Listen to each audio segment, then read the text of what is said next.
being able to have plenty of downside protection built into your deal and see that is very important right now as we go through this volatile inflation time and what interest rates are doing. You're listening to Ice Cream with Investors, a podcast that is dedicated to teaching you how to better invest your money so that you can live a more intentional life. I'm your host, Matt Four, and it is my goal to teach and empower you to remove the roadblocks to your financial success. Brandon, welcome back to the show. Matt, how you doing, man? I am good. How are you? I'm good too. It's good to see you again. It's been a minute. Absolutely. Absolutely. Well, you are one of our only repeat guests, and we're kind of going through some of the same stuff here in Nashville around inflation, navigating 2024 risk, watching where the money flows to pick the right pockets of Nashville to make sure that we're investing in. So wanted to bring you back on and just get an update on 2024. But before we get there, you know we like to start with the difficult questions, and that is, what is your favorite ice cream? So it changes. Historically, it's been chocolate chip cookie dough. And you know that. I answered that question on your show last time. Big surprise there. But I threw you a curveball here because this time my wife and I, we've been watching our weight, and we have been completely obsessed with frozen Cool Whip. Yes, you heard that right. Frozen Cool Whip. If you look at it, it's literally like 20, 30 calories for 2 tablespoons. So you can eat half a box of it, and it's only like half the calories of ice cream. It acts as ice cream. It has this fluffy texture to it. You can pour stuff on it, all the same toppings and chocolate, and you can literally get like 1/3 of the calories. So if you have not taken a box of that frozen Cool Whip and thrown it in your freezer and then eaten it like out of it like ice cream, I highly recommend you do so. It is amazing, and we're obsessed. Now, do you throw any toppings on it, or you just go straight from the can? You can throw cookie dough on there, M&Ms. You can pour some syrups on there. I really like honey. Honey kind of like freezes on it when it touches it instead it gets all like gooey and slides down. So yes, 100% we do. I personally love mixing it with a scoop of the Whole Foods organic 365 peanut butter. Don't ask me why. That's the best peanut butter on the market. I eat probably my body weight every month in peanut butter. And so I like doing probably a 1/5 ratio, 1/5 peanut butter, 4/5 of the Cool Whip. That's the perfect ratio. I love it. I love it. I've been looking for something new here because at the house, I have to get rid of ice cream. I can't have it at the house anymore. Kids are always asking for it anyways. Like if we have it, then it's like we have to perpetually eat it.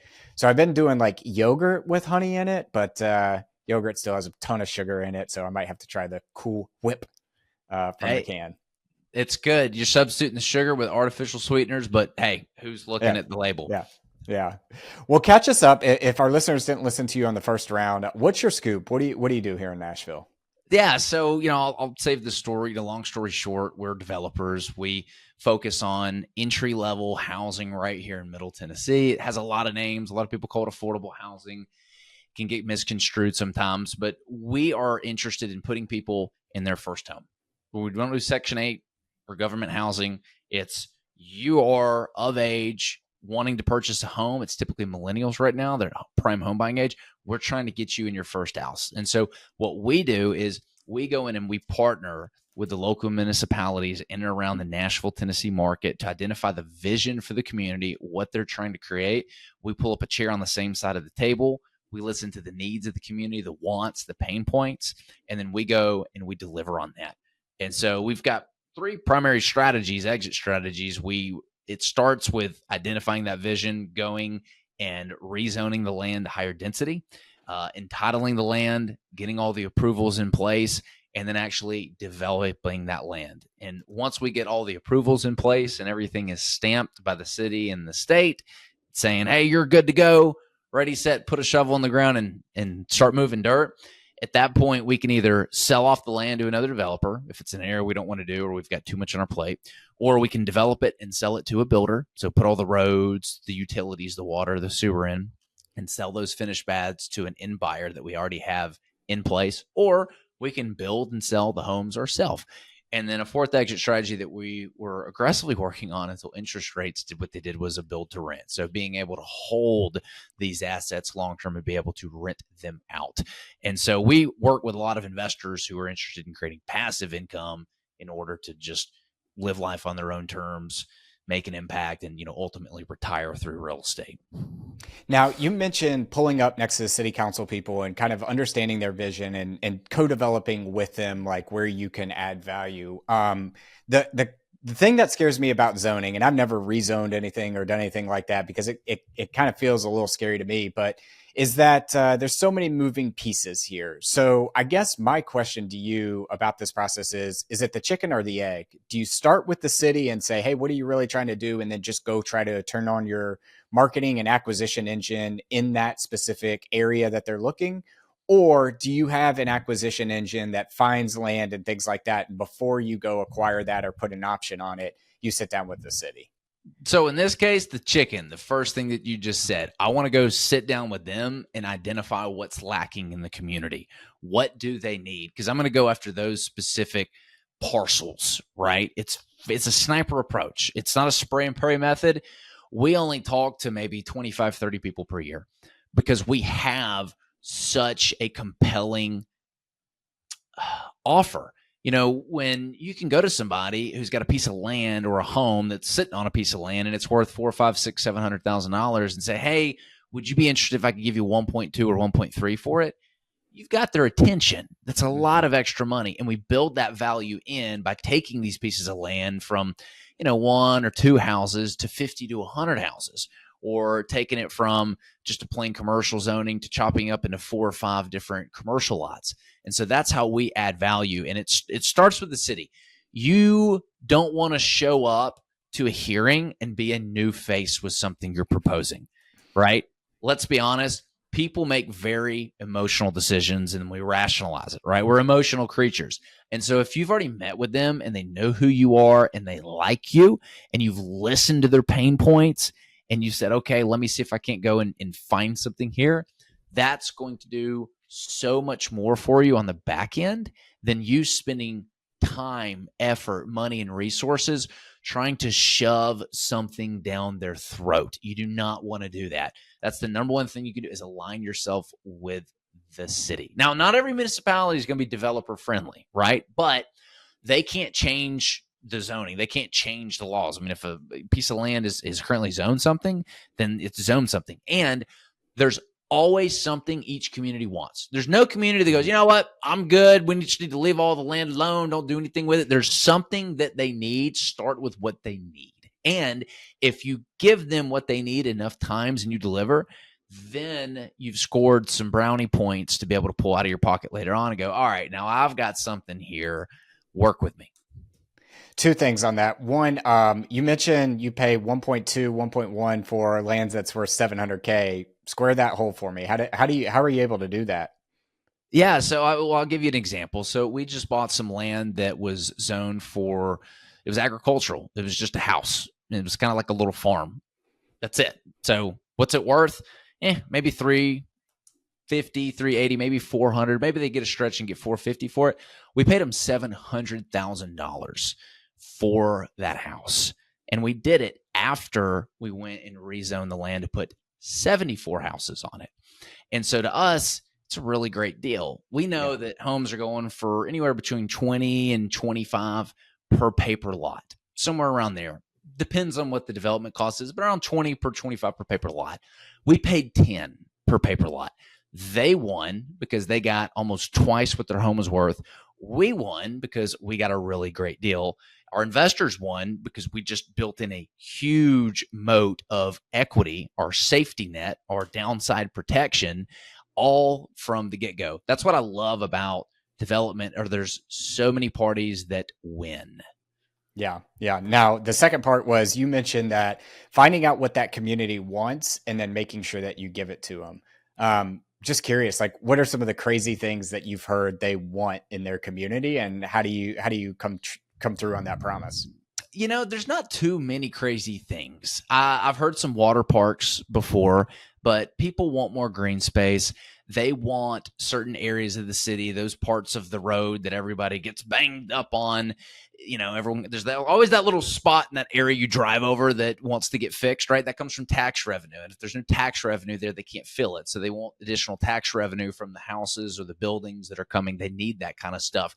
They want more shared space. people want these like little mini communities now in their communities. So it's almost got to be its own like little self-sustaining community. We're working on one in an area that we've done a good bit of stuff with, where there's going to be townhomes, there's going to be a dog park, there's going to be a playground, there's going to be a standalone restaurant, and then 2 retail strips that'll probably be a mix of, maybe some Chipotle's or some Subways, some AT&T stores, maybe some haircut and salons, maybe a little coffee shop, something like that. So it's like its own little sustaining community. That's what's really hot here. They want something that's going to give back to the community. So you have to sacrifice some of the space that, yes, you could put more houses on or put some commercial buildings on, but it's a dog park instead, right? With nice amenities, shared spaces to go and grill out together, little bitty playgrounds that are kind of off to the side for kids to have easy access for the parents to go and take a break and just get out. So they're trying to build community, and so are we. Do you just like backwards math then? Hey, it looks like you all are needing $2 million extra tax revenue in your budget. If we do 100 homes that are each priced at this should bring this much tax revenue. I can get there in 3 years. Yes, we will bring a whole chart with like a presentation style and say that, because you've got to sell it, right? Yeah. The people come into the community that just want to complain about your development. There's always some.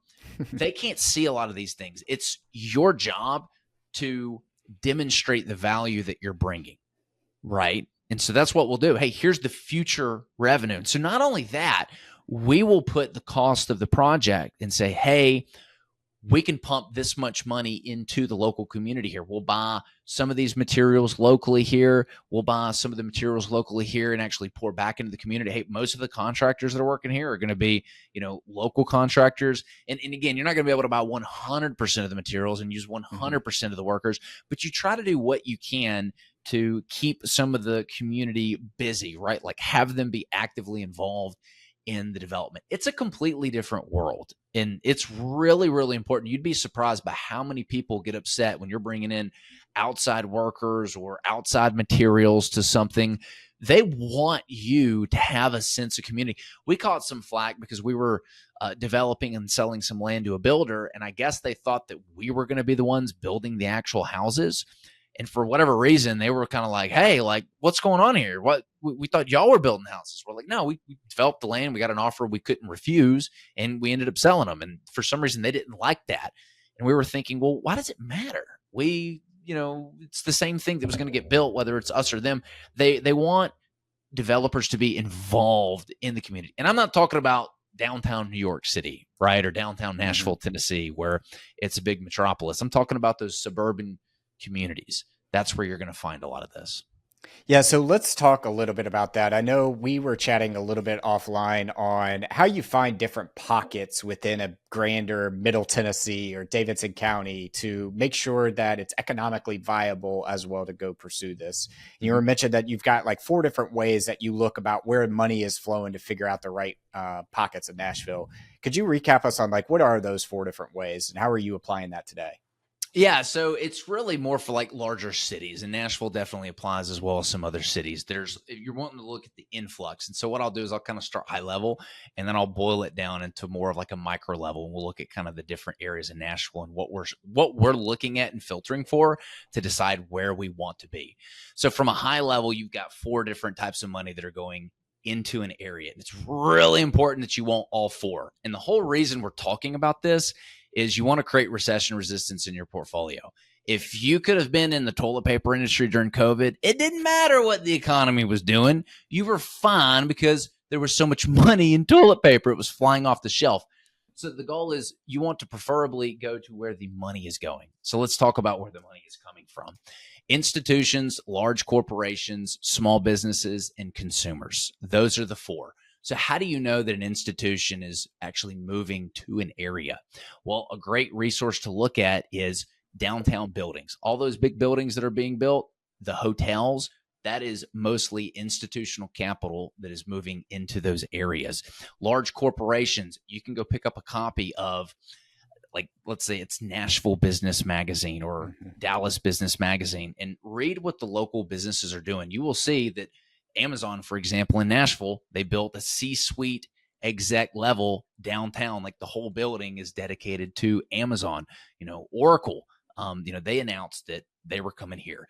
Alliance Bernstein, Nissan, Facebook's got a data center. If you read these business magazines, you can see that there are large corporations that are moving to an area. Nashville specifically has a lot just because the city's done a pretty good job of incentivizing them tax-wise and giving them tax breaks to move their business here, because they know that that's going to move jobs here, and jobs bring money.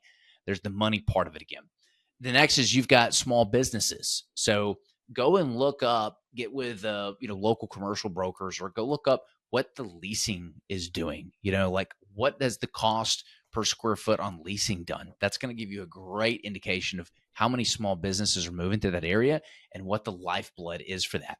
And then finally, you've got consumers, right? Consumers, if your jobs are moving to an area, you've got consumers moving to an area. Consumers are mainly going to be driven. You're going to notice if you see the single family home values going up, the median sales value going up, that's a great indication that you've got a lot of people that are moving to that specific area. So looking at those items are going to tell you whether or not capital is moving into an area or it's moving out of that area. And you want to be in the area where it's moving in. Also, looking at what the airport is doing. Airport is a great indication of commerce in a city. And if an airport is having to expand and get larger, that means you've got more people coming into that city. And again, people equals money here. So the airport is a great indication of what is going on with a city. So those are the 4 types of money. That's what they flow. Make sure that you are following them. Have you been to the Nashville airport recently? Yeah, it looks fantastic.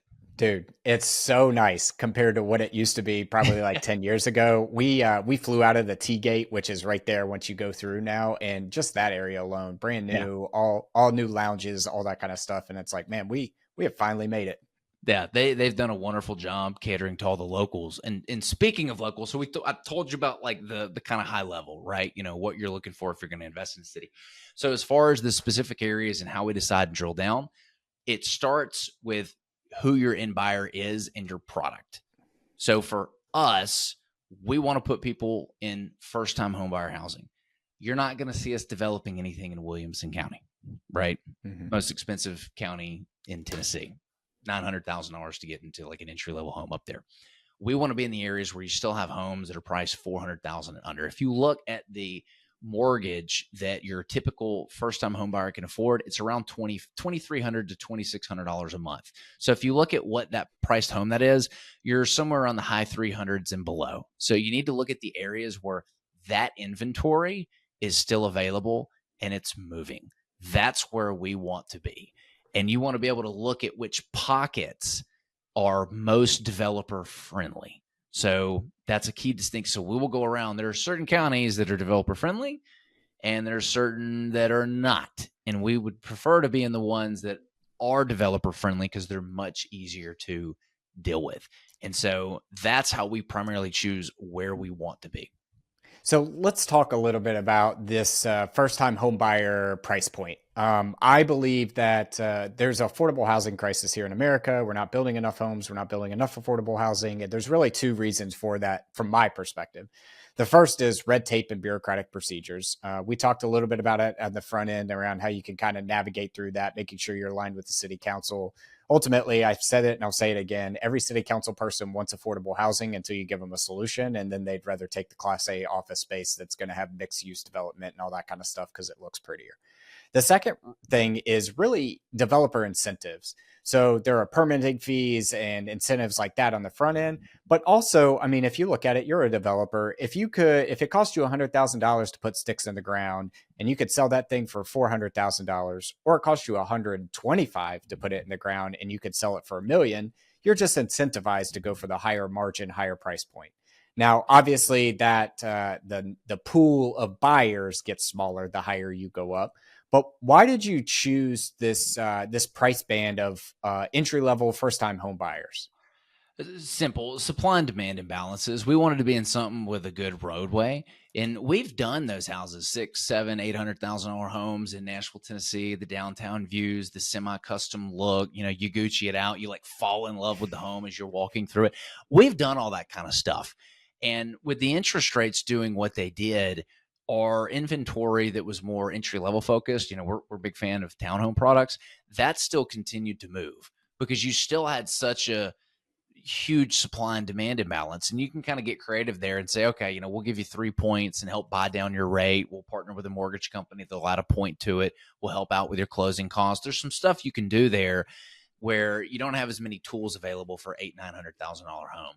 And to your point, oh my gosh, I mean, you know, depending on who you talk to, 3 to 5 million houses short, and you just can't get them up as quick as you used to. The supply chain still hasn't 100% recovered. It's mostly recovered. Like, you know, we're back there. We've had crazy price inflation in the construction materials industry. That's been bonkers. There's been a lack of availability still of some key items like, you know, transformers, meter boxes. I remember staring at entire D.R. Horton neighborhoods where you couldn't get meter boxes. And that's a huge problem. You've got to have that to finish the home, right? So looking at what asset class is going to have a good runway for the next 4 or 5 years where there's supply and demand imbalances, that's where we wanted to be. Looking at the cities that we wanted to be in where the money was moving into it, Nashville, Tennessee is one of those cities. And then being in the right pockets that we can go after this entry-level housing and not have as much pushback from the city.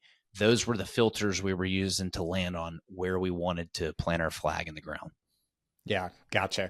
You mentioned inflation and kind of the stickiness behind the supply chain that we're kind of still navigating through. It feels like we're on the tail end of it. Maybe you could correct me if I'm wrong there, but it feels like we're on the tail end of it. A lot of reports out there that inflation is coming down. It upticked on the last print. Obviously, I think that was driven mostly by energy rather than anything else, goods and supplies, services. Where are you seeing this inflation imbalance right now? Because you're kind of on the front lines of both worker inflation as well as product level inflation. Where are you seeing this right now? Hey, fellow investors. Before we dive into our next segment of the show, I wanted to take a quick moment to talk to you about a fantastic opportunity for you to invest with me. As you know, here at Ice Cream with Investors, I'm passionate about real estate investing and helping you navigate the exciting world of wealth creation through real estate. And that's why, for the first time, I'm thrilled to tell you about an opportunity for you to invest alongside of me. Over the past 3 years, I've been investing in multifamily, mobile home parks, car washes. I've even become the bank and lent out money to fellow real estate investors on a short-term basis. And now you can come join me. If you would like to jump on a call and learn more about this opportunity, head to icecreamwithinvestors.com/invest and find a time for us to connect. And now back to the show. You know, it's stabilized. It's definitely come back down. You know, the big elephant in the room was lumber, right? I mean, lumber went absolutely bonkers. It's also the largest, most expensive item on your budget sheet. So everyone's watched that, but that's stabilized. That's come down. We were seeing it across the board, honestly, not just in materials, but labor. We were getting monthly emails from Lansing. So, you know, Lansing has a lot of exterior materials, you know, your siding, your cladding products. We definitely felt it there. I mean, electrical went absolutely bonkers because all the electrical contractors were getting hit with their boxes, their conduit, their wiring. I mean, everything was going up, and so they were passing that cost on to us, the builder. And so, yeah, I mean, it was across the board. I don't think that there was any particular item other than lumber that went just absolutely haywire and really stood out. I mean, it was pretty collective. There was movement across the board when it came to your construction budget. Yeah, I'm pulling up lumber pricing right now. I know back in the 2020 time period, I think it was like $1,500 a square foot or something like that, or square ton, however they measure it. Now it's down to 500, so it does feel like it's come down quite tremendously.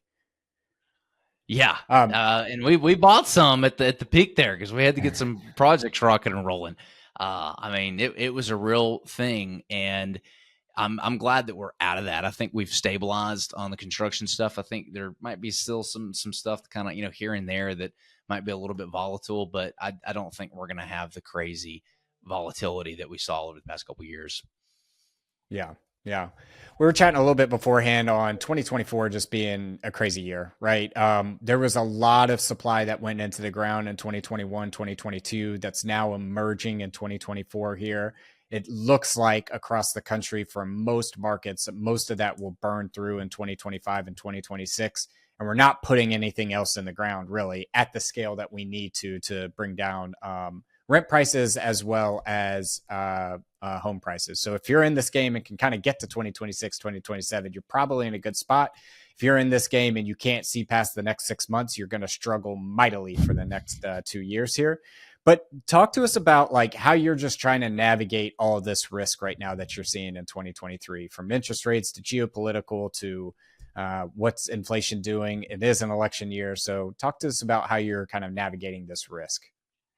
Yeah, it's a different ball game. We're structuring deals differently. The debt's different. The equity's different. I mean, everything's changed. There's 6 key ways that we're really trying to make sure we check all these boxes before doing a deal. Number 1 is having multiple exit strategies. So I talked a little bit on the front end here how when we go in, we're able to have multiple exit strategies lined up. We don't buy anything until the value is there. So once we've created the value, we can then sell that deal to flip it to another developer, or we can syndicate it with investors, develop the lots and sell them to a builder, or we can go in and we can build them out ourselves. And so having 3 or more exit strategies when you're going into a particular deal is ideal, and again, we're trying to do a 4th one, which is build to rent, be able to actually hold and hang on to the asset. So we're advising everybody have multiple exit strategies built in. That's what we're doing. 2 is controlled debt. So on the land development deals, we were doing a 50-50, where it was 50% equity from investors, 50% debt. That's gone away. It's 100% equity for investors and us. So we own the deal outright, and we'll take it through and we can sell it so that there's no bank calling the note due on us. We don't have these monthly payments that we have to sit on for 2 years and wait for interest rates to do something crazy and come back down. So we literally bought some land in September of 2022 when the whole real estate market froze, but we bought it with investors and not a bank loan. And because of that, we're able to sit on that deal, not stress out, and say, you know what, we can afford the wait. And the market bounced back, and then we executed on the deal. Very happy that we bought it like that. And so that brings me to point number 3 is the ability to hold. So are you going to get your notes called? Are you able to refinance out something? Are you stuck in bridge debt that you can't get out of? You need to figure out how to hold on to that asset if that's a worst case scenario. The 4th strategy that we're implementing is you've got to have some kind of forced asset appreciation.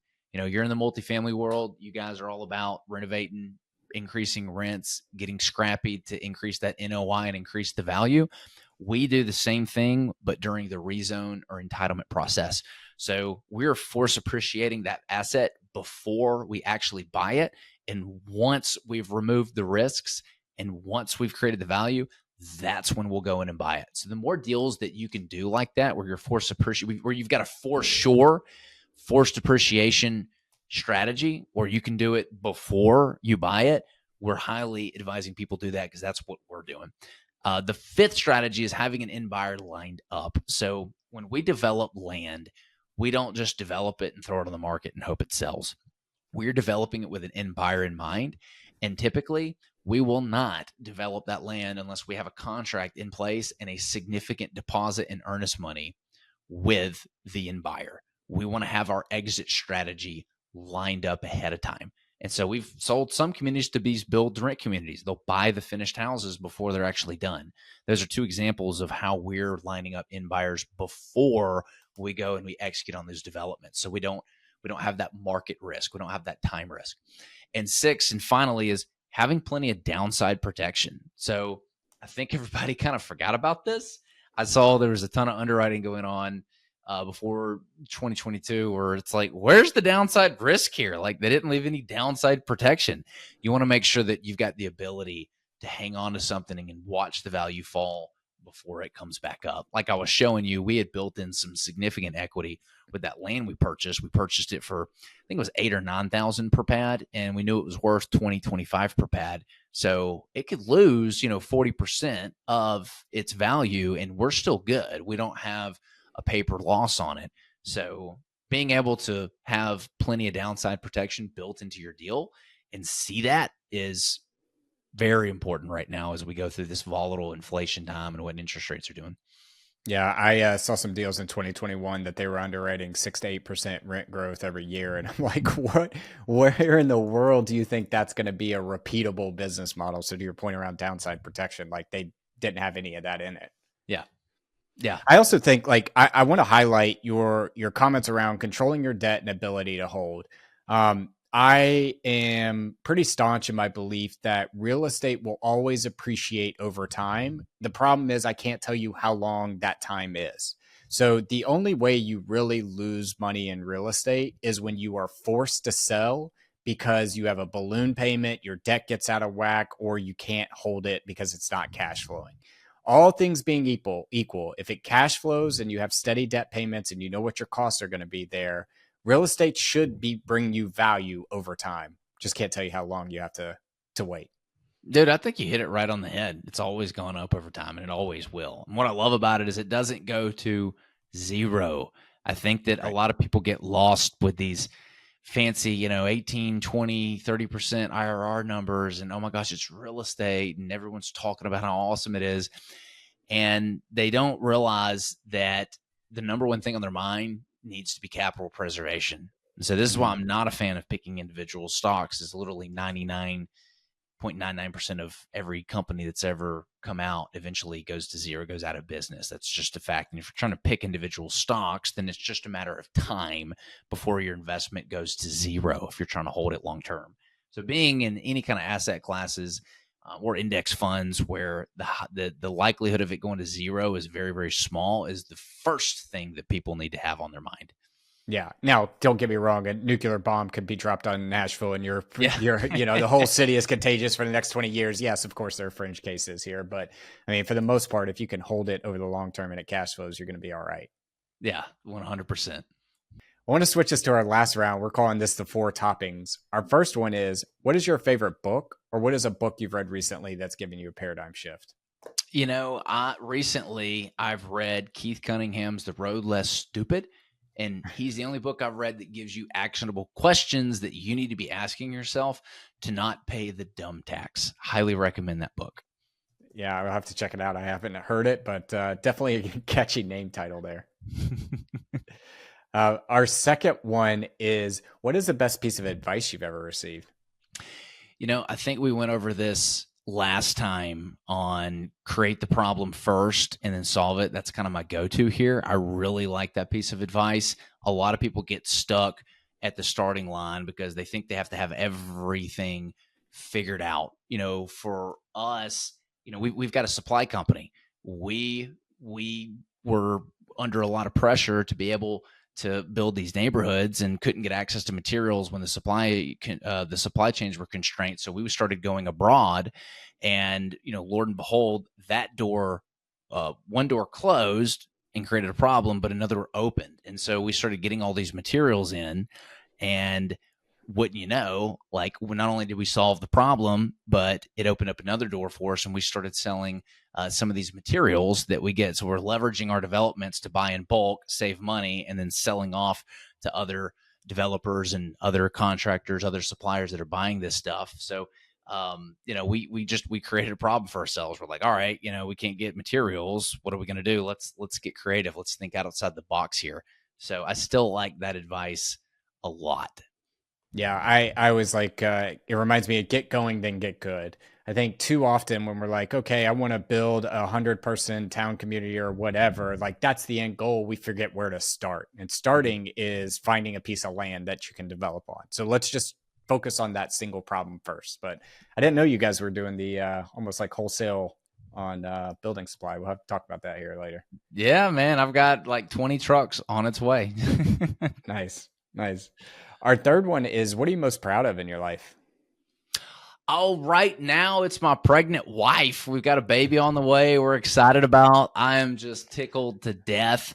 You wouldn't believe all the magic that it just brings to you. It's a surreal feeling when you're having your first kid and you're videotaping family reactions. If you've got a kid on the way and you haven't revealed it to your family, ask them to take a photo and then hit the record button on your video and pretend like you're taking a picture and then say 1, 2, 3, my wife's pregnant, and watch the reaction on their faces. It has given me these reactions that I could be having the worst day ever and I watch them and all of a sudden my day's better. Like, it's the happiness that it brings to me is you can't put a price on it. You have to send a smoke signal to make sure we don't do any spoiler alerts on that. We're good. We're releasing it to everybody. Yeah. Well, our fourth and final one is, if you could sit down and eat a bowl of ice cream with anyone, dead or alive, who would it be and why? Oh, man. Right now, the number one guy I'd love to eat a bowl of ice cream with is probably Tony Robbins, because he's been just such a great mentor and inspiration. I love how that guy's mind thinks. And I would really love to sit down with him and pick his brain on a few things, just life in general and kind of what he's learned over the years. All the old people who've, been doing whatever it is you're doing or been in business or had families longer than you've been alive, there's a lot of wisdom you can get from them. Like, they've seen the mistakes, they've seen the time ahead. The quality of your life is determined by the quality of your emotions. And so the less things I think you can eliminate in your life that are going to give you those bad emotions, the better. And I think older people like that with the experience. They've got the keys to give you that. Yeah. And secret great business entrepreneur as well. I think I read somewhere where he's like the CEO of 20 some companies. Like, people know him for the public speaking, obviously, but he's got a nice little business brand behind him too. Tons of it, man. He teaches business stuff. I've been to his business mastery program and it's impressive. He's got a lot of heavy hitters and he teaches a lot of great psychology around being a business owner, not just the little ninja tricks that help you optimize. So, yeah. Awesome. Well, Brandon, fantastic conversation. Always love having you on. If our listeners wanted to reach out to you, learn more about you, get connected, where is the best place we could point them? Yeah, if you're somebody who's interested in learning more about investing in entry-level housing or land development communities in and around Nashville, Tennessee, if you're trying to build a legacy, if you're trying to make an impact with loved ones and ultimately retire, you can learn more at our website, hbgcapital.net. That's pronounced Harry Bob Gary capital.net. I joked that someone stole the .com, so it is .net, but we've got a ton of free resources on our website. There's a free ebook, 100 Questions Business Owners Ask Before Investing. I wrote that ebook because an investor called me one day and said, hey, one of my friends just lost all their money. Can you help them out? I said, sure. What's going on? He said, it was a real estate deal that went bad. And it became very evident on the call with him that the reason he lost all of his money was because he was very green. There was no securitization. The paperwork just wasn't done right. And I left that meeting going, dude, if I could do something to prevent this from happening to just one other person, what would that be?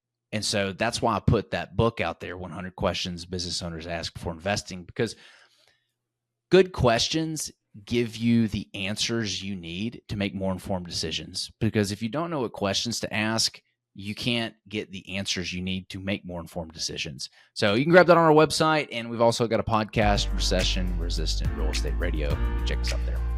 Perfect. We'll link all those in the show notes. And then Brandon, thanks for coming on. Dude, thanks for having me. Thank you for listening to Ice Cream with Investors. If you like what we serve you here, it would mean the world to me if you would like, subscribe, and leave a review on your favorite podcast app.